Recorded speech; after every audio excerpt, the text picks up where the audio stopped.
Today's daf we're going to be learning is Avodah Zarah daf ayin, reminding everyone to please register for the Siyum of Avodah Zarah. We're very excited. Terry, we can't wait to finish Shas with you. And we have a really nice program lined up. So it's on Zoom on September 2nd. And like I said yesterday, also we're having a big Siyum Seder Nizikin, both on Zoom on September 14th. And for those in Israel, we're having an event on September 15th in Jerusalem. It'll be a live event in Hebrew. We hope that many of you will be able to join. Nice way to celebrate ending Seder Nizikin.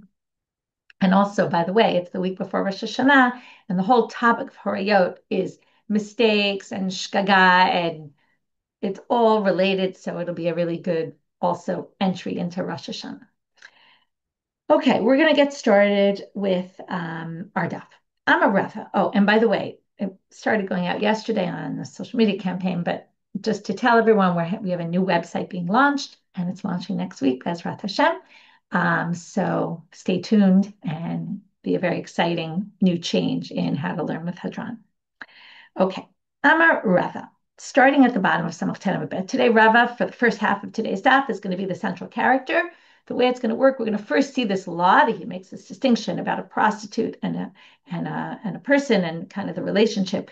Are we worried about yayin nesech or not? Today's going to be all in what situations are we worried that the idolater came in contact with the wine, offered as a libation or not. And we're going to see a slew of 9 cases that Rava ruled in, and then 2 more cases of other rabbis. And you're going to see that in general, there seems to be, at least in Rava, and maybe in these other 2 cases, an agenda to try to be lenient here. Okay?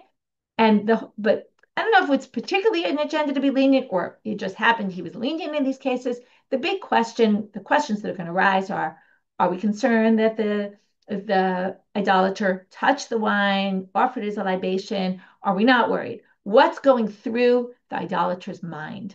Okay, are they worried someone's going to catch them? In which case they're not going to do something? Are they, and we're going to see all different kinds of considerations that come up. So Amarava, Zona Goya, the Yisrael Mesubin Etzla. Chamra Shari. Okay, again, every time we have this word Goya or Oved Kochavim, it depends what year so you're looking at. I happen to just be reading from the Gemara in front of me, but there are all different versions. So we have a prostitute who's not Jewish, and we have a Jew, okay, she's an idolater likely. We have a Jew who's eating with her. Now, Chamra Shari, is that wine going to be forbidden? Now, here's a very interesting logic. When the person goes to this prostitute, obviously he's not a fully committed Jew keeping to all the halachot. Okay, he's with a prostitute and a non-Jewish prostitute, but that's not the issue. He's with a prostitute. What's he doing with a prostitute? Well, the Gemara says we can still permit the wine, and we're not worried. We assume he's very careful about yayin nesech. Okay, this is an interesting thing, an interesting comment about people. Now, he might have a strong sexual desire, and because of that, he ended up with this prostitute. But but it's not like he has this huge desire to drink yayin nesech. In other words, that he keeps those halachot, okay? Because that's not considered something he's so strongly desiring that that he'll be not really careful, like he wants her to do a libation on the wine. That's not something there's any desire about. And because of that, we don't suspect that the wine was tampered with. We assume that he kept those laws, and therefore, even though he was eating with her, he must have been careful that she didn't do any libations to the wine. That's the first case. Second case is the reverse. Zona Yisraelit v'ovdei kochavim mesubin. If the prostitute is a Jewish woman, and the people that are eating with her are idolaters, chamra asir, then the wine's going to be forbidden, because what's the nature of the relationship between a man who goes to a prostitute and the prostitute? My time, ahoil v'zila alayhu, is an unfortunate reality, but he looks upon her like she's a prostitute. And because of that, batrayu garira, he has the upper hand in the relationship. So if he wants to come in contact with the wine, he's going to do that. She's not going to be able to stop him. It's not the nature of a relationship between a prostitute and someone who comes to her. And therefore, we have to be concerned that the wine is yayin nesech. Okay, now what that he could have done a libation. Now I want to go back to the first case for a minute, and I want to quote you a very interesting source. Okay, um, just have to open it. Sorry, should have opened it before class. Give me a second. So the Taz, if we go back to this first case about someone who is right, there's also this. Maybe I didn't really stress this enough, but in this concept of he doesn't have a desire for yayin nesech, it also seems to imply that people are very careful about laws of yayin nesech. And therefore, even though he's going to a prostitute, for sure he's keeping laws of yayin nesech, because that's important. Just like you might say, he's not going to eat her non-kosher food, he's not going to allow her to libate the wine. But the Taz, much, much later, an Achron, who's a super commentary on the Shulchan Aruch, he says that basically this reason, okay, that he brings, he says it's obvious because in the times of the Gemara, they were much more careful about yayin nesech. And nowadays, people are not so careful about what we call stam yainam, if we don't know. And he says, because people are not so careful about it now, for sure, if there's someone who goes to a prostitute and there's wine there, we're not going to be able to make that same assumption that for sure he's careful about yayin nesech, and therefore we should forbid the wine. So the Taz basically says that based on reality of our times, this is already a different situation, which is very interesting, right? Because it's again, right, because what are we doing here? This is all in today's stuff in general is about human behavior. And what's the expectation of human behavior? A person who goes to a prostitute, we assume they do other things. And that might change over time. And therefore, he changes the halacha here and says, in this case, I would forbid it. Okay, next. So now we're going to start. This wasn't a particular case. This was a law. If this were to happen, if that were to happen. Now we're going to start our slew of actual cases that happened. That came before, the first 9 of them come before Rava, and Rava rules on them, and you're going to see in many of them he's lenient. Hahu Beita, Davayata Bechamer di Yisrael. It was a house with wine of a Jew inside. Some people say there was wine of a Jew and a non-Jew. It's unclear, but it's not such an important, there's some ramifications, but for our purposes, we're going to just leave that issue aside. Al Ovei Kochavim. So in comes this idolater, right? That's why it's interesting whether maybe the idolater had rights to be there because his wine was there as well. It's not clear if it was the Jew's house. A lot of details aren't so clear here. But the idolater walks in, and then he locks the door behind him. So now when you lock a door, right, you can do whatever you want. No one can come in. Now, how long does it take to do a libation on wine? Not a very long time. So theoretically, you would think that this would be forbidden. But there was a crack in the door that people could see through, almost like a peephole that goes 2 ways. Okay? Now somebody looked in and saw the idolater going in between the barrels of wine. Amarava kol delahadi bizashare dehaigisa v'haigisa asur. So Rava says anything that someone potentially could have seen that's in the periphery, that's in actually the direct vision of this crack. So if you could see through the crack and you can see, we would obviously assume, right, here's the crack, everything in front of it would be fine. Everything opposite the hole. Everything on the sides is actually going to be forbidden because there no one could have seen. So even if nobody saw, the point is, now this is why we go into the head of this idolater. The idolater goes in, maybe wants to do a libation, but they say, people can see me over here, right? He locks the door. Obviously, he doesn't want people to see what he's doing, but people can see through the crack. So people can see there's a concern someone might see, and he's certainly not going to touch those. But the ones on the sides, very likely he will, and therefore they're all forbidden. Case 2. They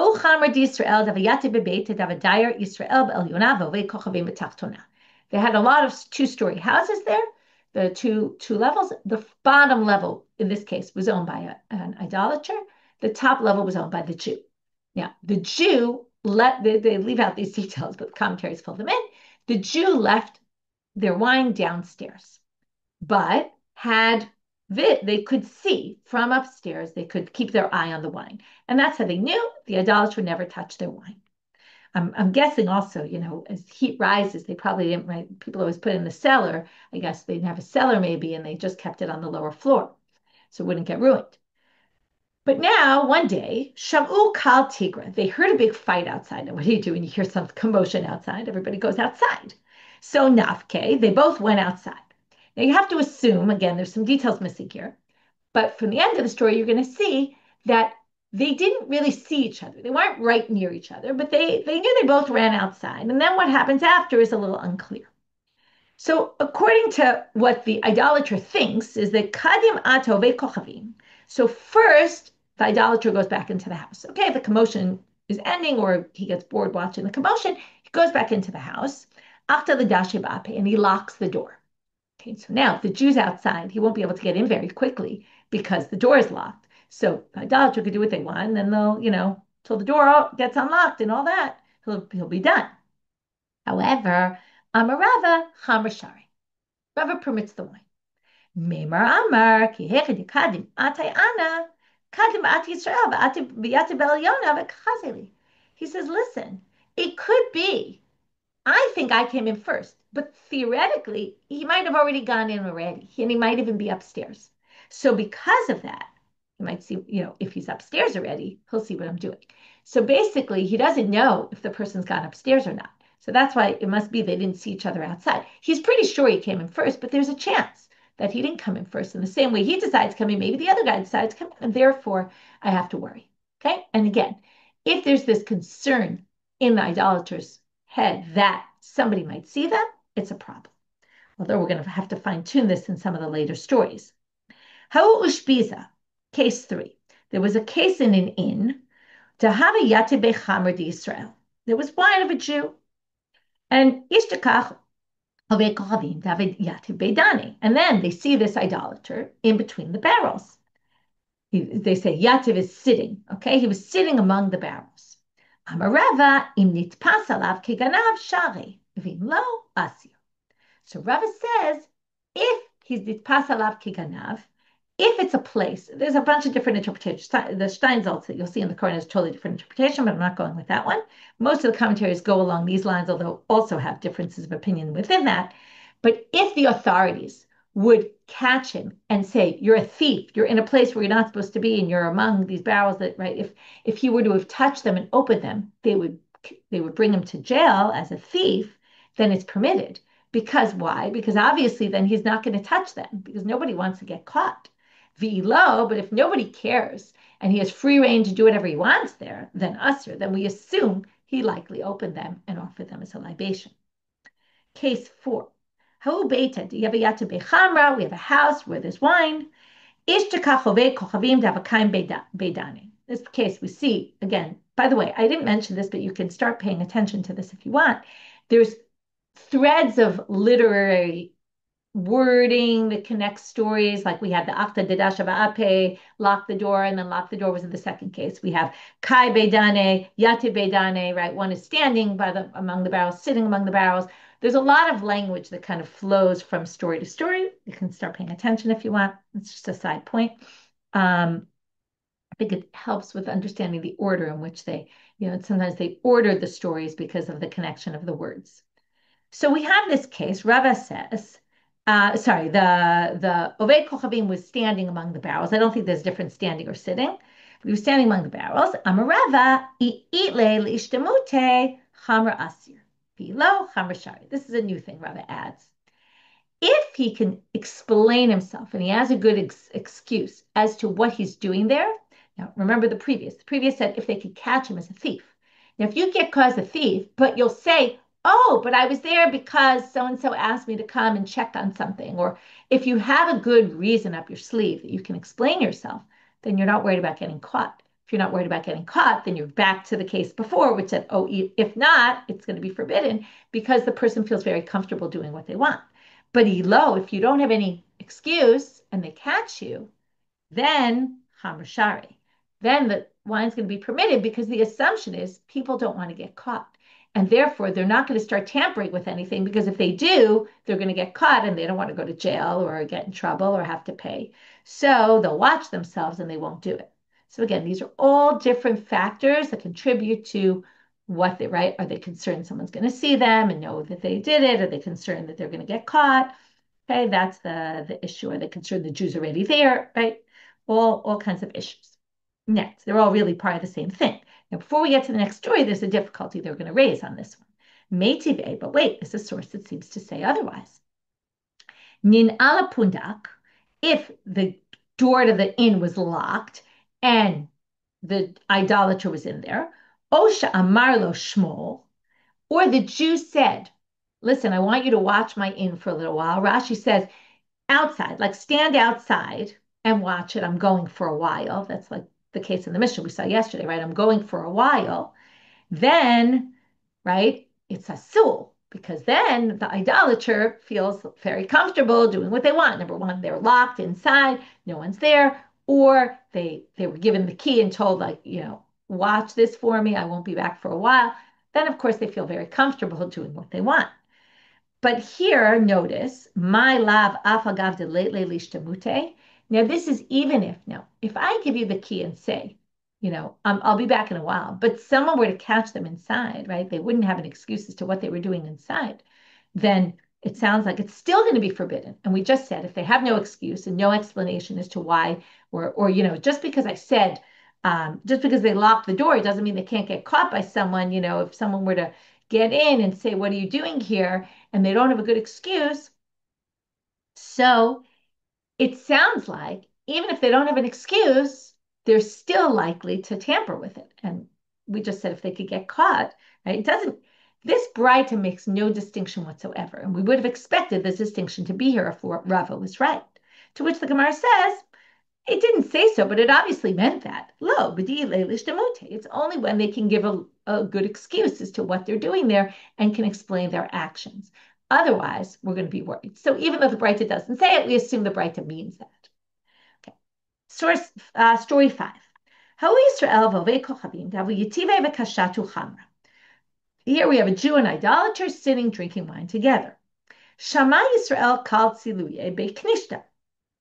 Okay, now first of all, they're sitting having wine, but the Jew has his wine, the idolater's not getting into the Jew's wine. But then, all of a sudden, Jew hears them davening nearby. What does a good Jew do? Come v'azil, said, I'm going to daven mincha. Okay, whatever tefillah it might be. Rava chamar. Rava says, oh, wine is fine. Now this sounds strange, right? How long does it take to offer libation? Very quick. How long does it take to daven, let's say the shortest tefillah mincha? A few minutes. So the idolater has plenty of time to offer the wine up as a libation.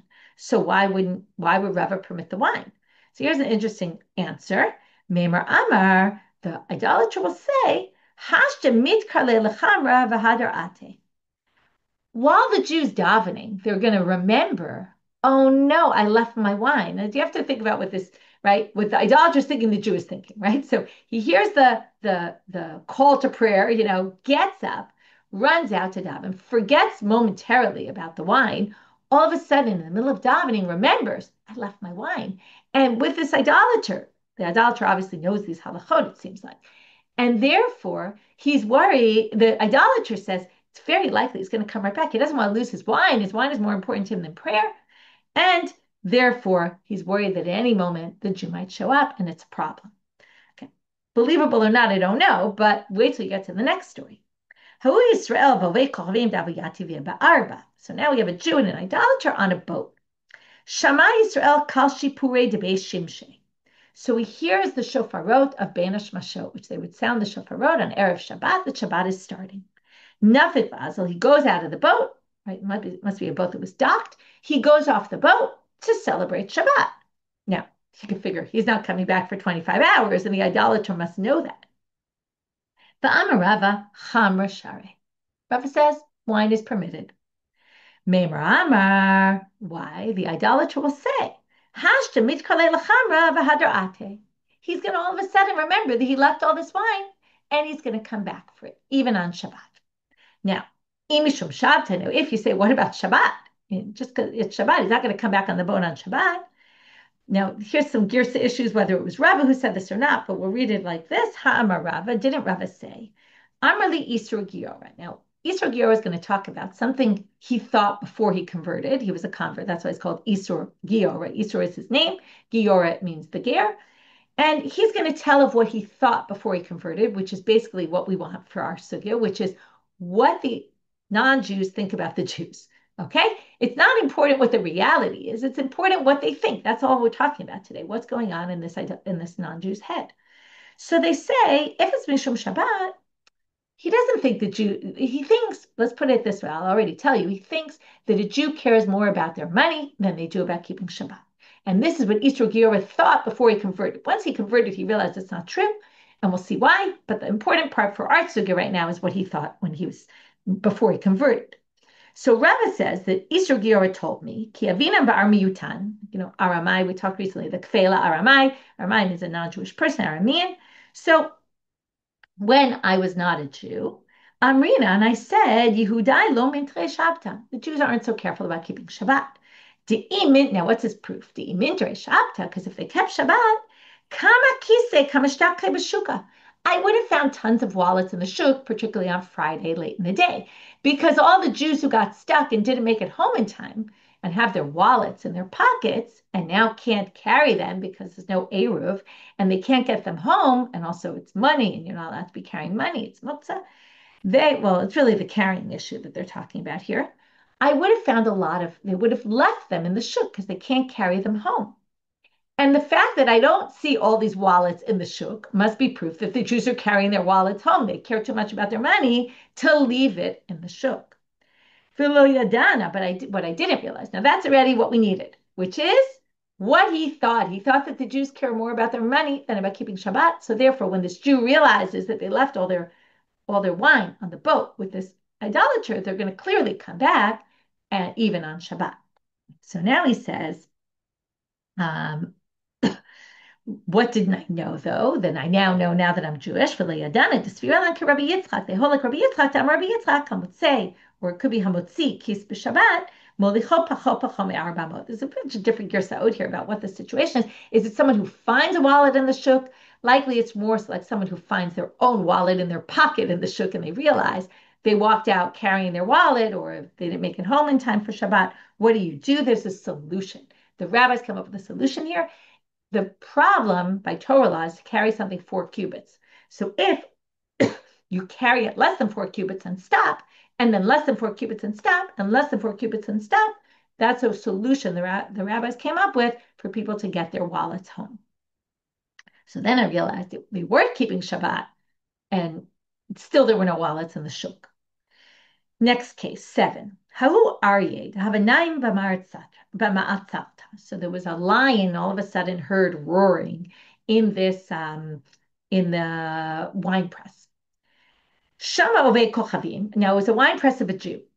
So this idolater hears the lion and gets super scared. And what does he do? The best case to hide, the best thing to do if you're in a wine press is tasha bene dane.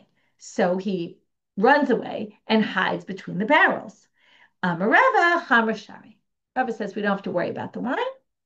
I would have said we don't have to worry about the wine because he's scared about the lion and he's not starting to think about libating wine, but that's not what not Gemara says. Memar Amar, the idolater says, just like I hid, likely there's other Jews around here. I'm in a wine press of a Jew.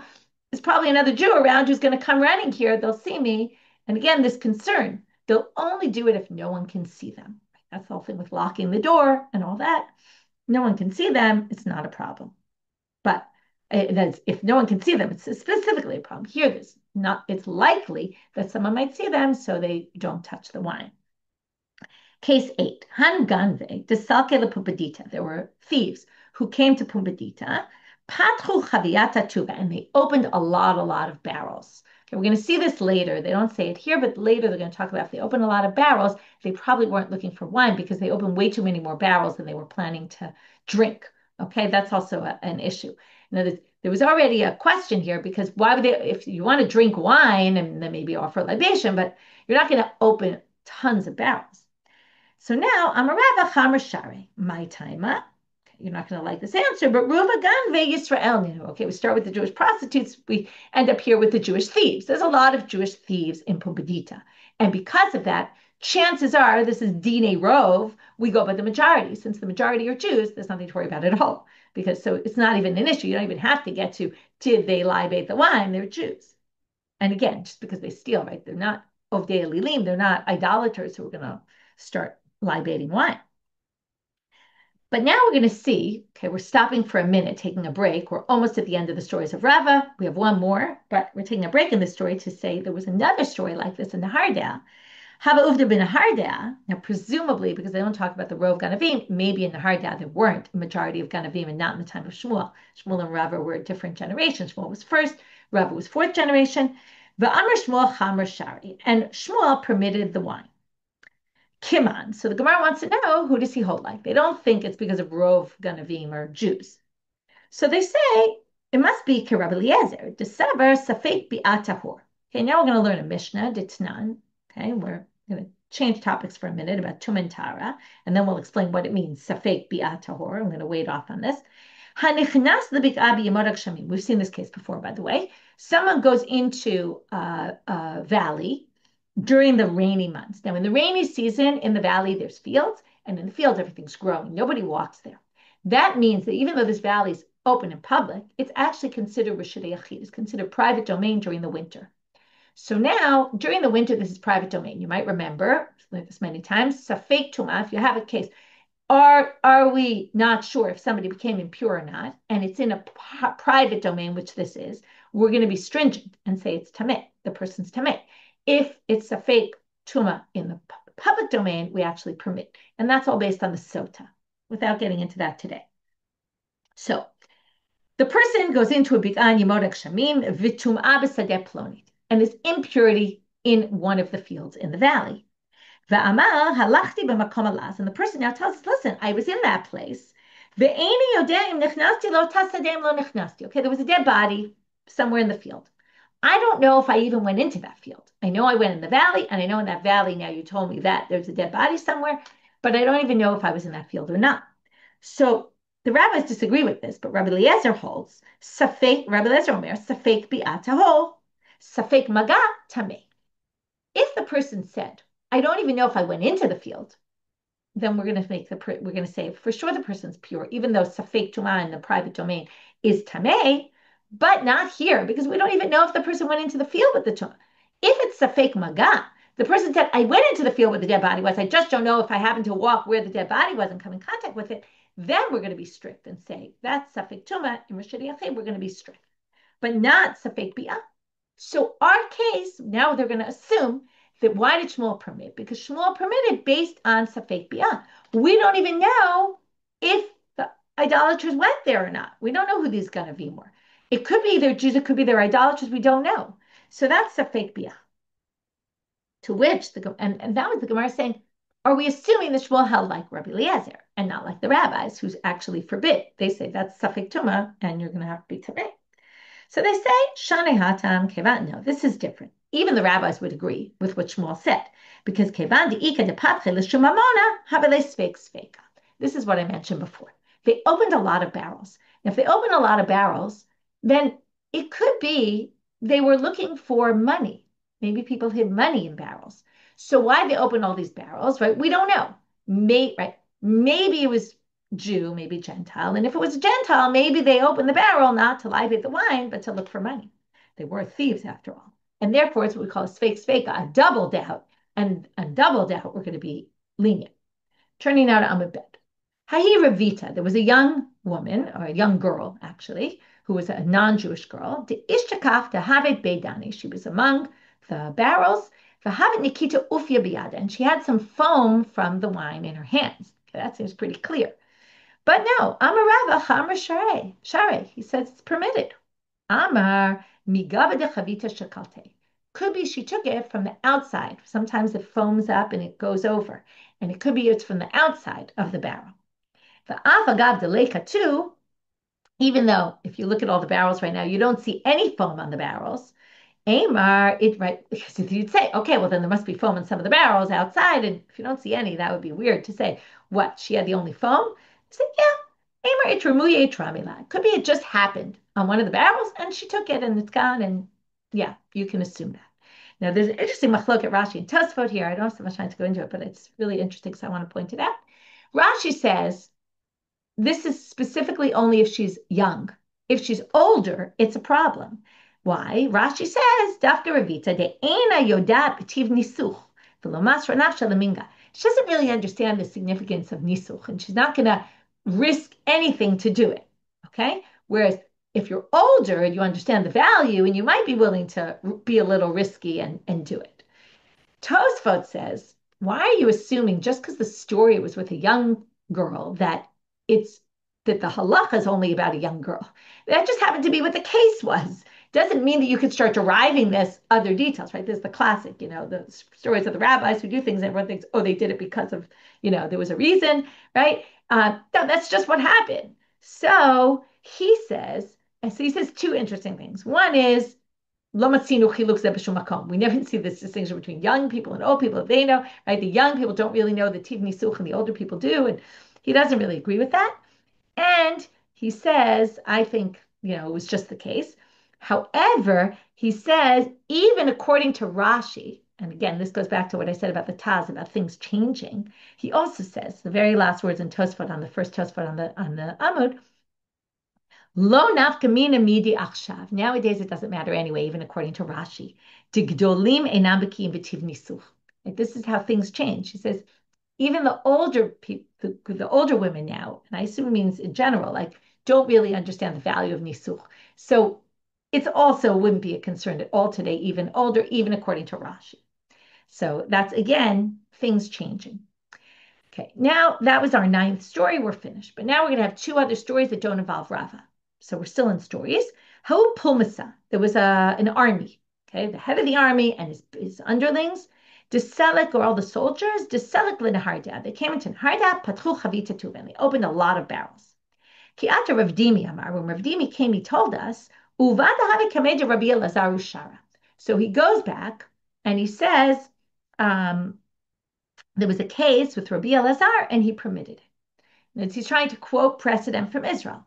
But he says, I'm not really sure what his basis was. Maybe he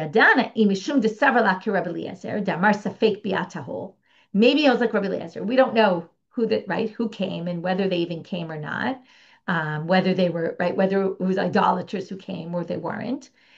And then, by the way, it would only be Rabbi Eliezer. The rabbis would disagree with this psak, and that's why it's important to kind of address it and say maybe it's because he held like Rabbi Eliezer, but wouldn't necessarily be, that we would hold that way.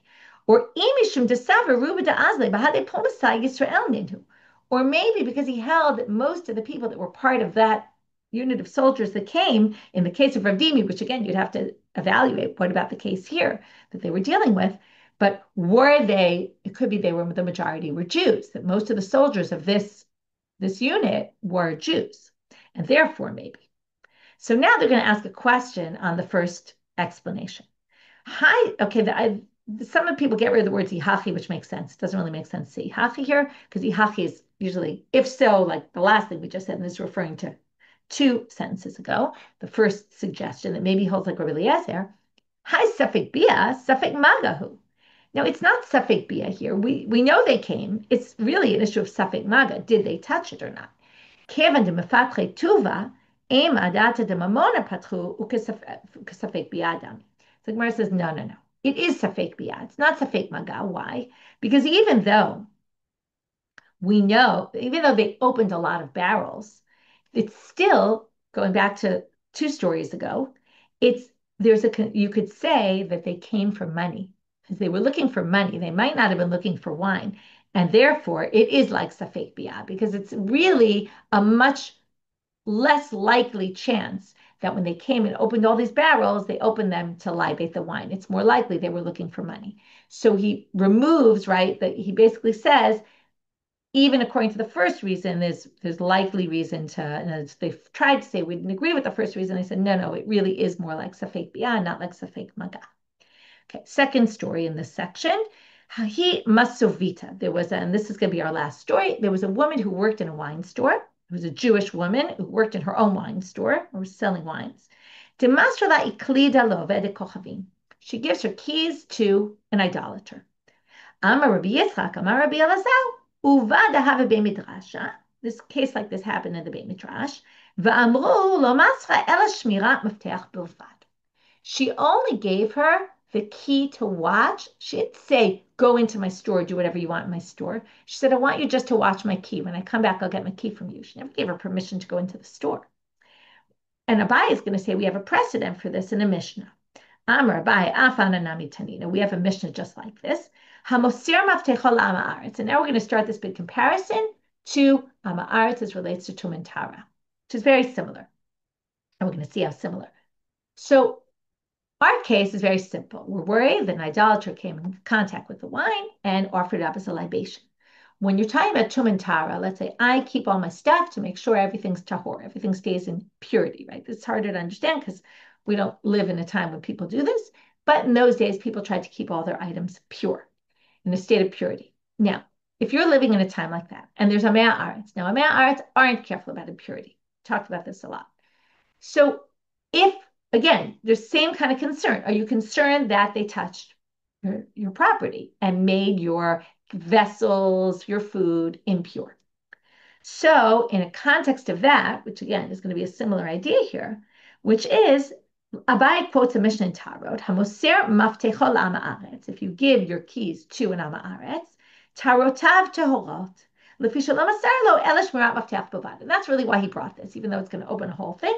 But he brought this to say, just because you give your key to someone doesn't mean you give them rights to go into your house. You're just asking them, watch my key for me. Now, so now the Gemara says, the Bai says, what's the comparison? If we're not worried about Tum and Tara, then we're clearly, in the case of giving keys, then we're clearly not worried about yayin nesech. This is an interesting line in of itself. What we're more careful about Tum and Tara than we are about yayin nesech? So the Gemara asks exactly that. What are we more strict with laws of Tum and Tara than we are with yayin nesech? Okay, I could throw it out as an open question. What do you think? Do you think we'd be more strict with Tum and Tara, more strict with yayin nesech? Right? I think we would intuitively say right nowadays we keep yayin nesech, we don't really keep Tum and Tara. We would think that was more strict. And the truth is they're both rabbinic. Okay, but they kind of think, isn't yayin nesech more strict? To which they answer, no, yes, really, it is true. Tahara laws are stricter than yayin nesech. There are cases where we're strict in Tum and Tara and with an Ama Aretz touching your stuff and making it tameh, then we are with yayin nesech, and we're going to prove that right now by this machloket Rav and Rabbi Yochanan, and we're going to see Rav's position is the one that's important. He's going to be strict with Tum and Tara, and he's going to be lenient in the exact same case with yayin nesech, okay, in the comparable case. And that's where we're going to bring this machloket Rav and Rabbi Yochanan, which then we're going to delve into. So, the Itmar was said, that's always an intro, almost always an intro to a machloket between Amoraim. Chatzir shechalka b'mesifas. If we have a joint courtyard between either Ama Aretz and not and a chaver, as we call them, someone who's careful about Tum and Tara and someone who's not, we have a joint courtyard, or a Jew and an idolater, and there's a low mechitza in between. That's a mesifas. Dividing it up, my part, your part. Okay, but it's just a low divider in a really commonly owned courtyard. So what's the concern? Is there a concern that the person on the other side is going to come over and touch my stuff? Can I put my stuff out and not worry? My wine or my, when it's the Ama Aretz, my vessels, my fruits. So Amarav, tarotav tmeot. We have to assume if I have stuff there in that open courtyard, whatever's there was touched by the Ama Aretz, and therefore is tameh. But I'm not worried that they offer my wine as a libation, and we're not strict in that case. So what does this prove? Exactly what we were trying to prove. That when Abai said about the Shmirat Maftech and learned it from the Taro case, and then said, if this is the way for Taro, then it's fine, for sure it's fine for yayin nesech. And that's basically exactly what we see here, because we're more strict with yayin nesech. Rabbi Yochanan Amar, af tarotav tova. He thinks we're not worried about anything. Okay? He thinks no one's coming over to your side to touch your stuff. Okay, you have that little mechitza, that's enough. Now, what we're going to do is, until we get this, is going to bring us almost to the end of the sugya. Then it's going to be as soon as the end of the sugya, and then we're going to have a little Mishnah to learn for the end of the daf. I have three difficulties. First on Rav, then on Rabbi Yochanan, then on Rav. It's a bit of a back and forth. Meitive. So again, Rav is the one who forbids. So the Tum and Tara. So now we're going to bring a bunch of sugyas of Tum and Tara. It's very similar. We have an inner house and an outer house. Now, the inner person, to get out of their house, has to pass through an inner courtyard and an outer courtyard. He has to pass from his courtyard to the neighbor's courtyard. But the outer one doesn't ever have to go to the inner one, right? Except it is within arm's reach, kind of like the courtyards, right? The courtyard before had this little barrier in between, right? It was one big courtyard with a barrier. This is two courtyards, one right next to the other. Perhaps there's not even a fence in between, okay? But one belongs to one and one belongs to the other. So it says here, if the pnimit is shel chaver, if the inner one is the one who's careful about Tum and Tara, and the chitzona is the amaretz, the outer one is the amaretz. Oto chaver shotach sham perutav v'minech sham kelim v'af api. Okay, so the chaver can put out all their stuff and not worry about anything. Okay, they can put their fruits to dry. They can put, right, that's what they would do. They dry out their fruits. He can put his vessels. Even though it's within hand's reach of the Amaretz, when he's standing in his property, he could touch into the chutzner of the Jew, but it's not into the chutzner of the chaver, but it's not a problem. Kasha the Rav, right? Rav said, if the mifisifas case, you have to worry. All your stuff is tamei. So Amar Rav Shani Hatam Shinfas Alav Kiganav. Now these are two different cases. The first case was join the own courtyard that we put up a little barrier. No one's going to bother the person if they go into the other side, or they won't get caught anyway as a thief. But if it's my inner house and someone comes into that's trespassing on my property. So what if they could reach into it? That's forbidden by law. That's my property. That's their property. Tashma. Difficulty on Rabbi Yochanan, who actually permitted. Rabban Shimon ben Gamliel Omer, so Rabban Shimon ben Gamliel says, Gago shel chaver lamala mi gago shel ha'aretz. Let's say we have two roofs. The roofs there, people would do stuff on the roof. They dry out their fruits. It was a good place to dry things. So the roofs are different levels, okay? And the higher one is the chaver, and the lower one is the ha'aretz. Oto chaver shotach sham perotav, minech sham kelim. You can put all your stuff at the top there, not worry.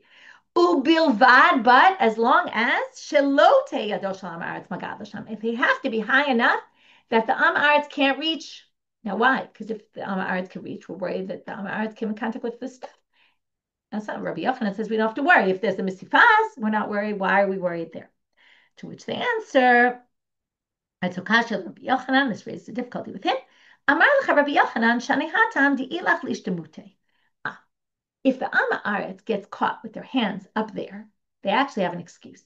Now I want you to think about the difference between hand being going up, extending up, and hand extending over machitza and down onto the ground of the other neighbor. You can see the difference. So we're going to say here, Memar Amar im tzure kami mitzrana. So there's different interpretations. What this is mitzrana. Metzer is a border. Rashi says maybe you could say, I was trying to measure the space here. Okay, that's why my arm was up there. Right? You can't say that if it's down in the property on the floor of the neighbor, but you can say that if you're up. Other commentaries, like if you look in the Koran, they say it was stretching. I was just stretching my arms and it happened to reach. Okay, so that's a different story, right? He has some sort of excuse. Again, you're not going to stretch your arm and bend it down into the neighbor's property. Okay, so that's the resolution. Next one, Tashma, Gagoshel Chaver B'tzad Gagoshel Ha'aretz. Here we have two roofs, one same level as the other. Oto Chaver Shotech Sham Perot U'Minech Sham Kelim. You can put your stuff out. Afal Pi She'ado Shel Ha'aretz Magat L'Sham, even though the neighbor can get there and they're an Ha'aretz. Kasha L'Rav. That's Rav, because Rav said when there's a barrier, you still have to worry. Of course, if there's two roofs next to each other, you have to worry. So Amar L'Charav Lav Ikar Rabban Shimon ben Gamliel D'Kai Kavatei Ana. Rabbi Shimon Gamliel. I have Rabbi Shimon Gamliel told by. Now, he obviously doesn't understand Rabbi Shimon Gamliel the way we just explained it about the stretching. He says, and they were two roofs on different levels. He claims it would be the same. Rabbi Shimon Gamliel was just talking about two roofs, this one next to that one, whether they're different levels or whether they're not. He didn't think that was an important issue. And that was the serious issue. And he says here, what does it say? If you have two roofs, as long as the one can't reach into the other, it's fine. But if one can reach into the other, it's a problem, and that's my opinion. So don't throw me a ton of Eidic source. I could say, I hold like Rabbi Shimon Gamliel, and with that, resolve it. And I just don't hold like the Braita that you quoted me. Okay, with that, we'll finish with the Mishnah. Boleshet shenichneset la'il. If a boleshet is an army, a group of army soldiers that comes into the city, bishat shalom, if they come in a time of peace, a troop, thanks, that's a good word, troop comes in, bishat shalom, if it's a time of peace, all chaviyot ptuchot asurot, or obviously talking about a non-Jewish troop. If any barrels that were open in the city, we assume that they came in and basically tampered with. But they're asurot. But stumot, well, not tampered with, but they didn't even have to tamper with them. That's probably not the best word, but they could have offered them up as a libation. But anything that's sealed, mutarot, unless we see that they were tampered with. Bishat milchama, it's very interesting, but in a time of war when they come into town, elu ve'elu mutarot lefi she'ein penai lenasech. Okay, they don't have time when they're in a time of war to start offering libations. Maybe they'll go drink some wine, but they're not going to offer libations, and therefore you're not worried about anything that they came in contact with, even the open ones. It's also it's all the same idea about what's going on in their heads and what is therefore motivating them. And that's really the review for today's daf about all these cases where, again, if they're concerned that someone's going to catch them, if they're concerned someone even just is going to see them, if the Jew, him or herself, will see them, the owner, if they have rights to be in that area, right, there's all different kinds of considerations. Maybe it wasn't even idolaters, right? There's all different opinions, all different cases here that highlight all these issues about when we're going to be concerned with nesech and when we're not. And then from there we tangented it off a little bit to the Amaretz and the Tarot. And again, which situations are we concerned that they're going to do it? And we did see in the end that we are more strict with Tarot, interestingly enough, than we are with nesech. And with that, we finish for today. Wishing everyone a good day and Shnishma b'sorot tovot b'karov.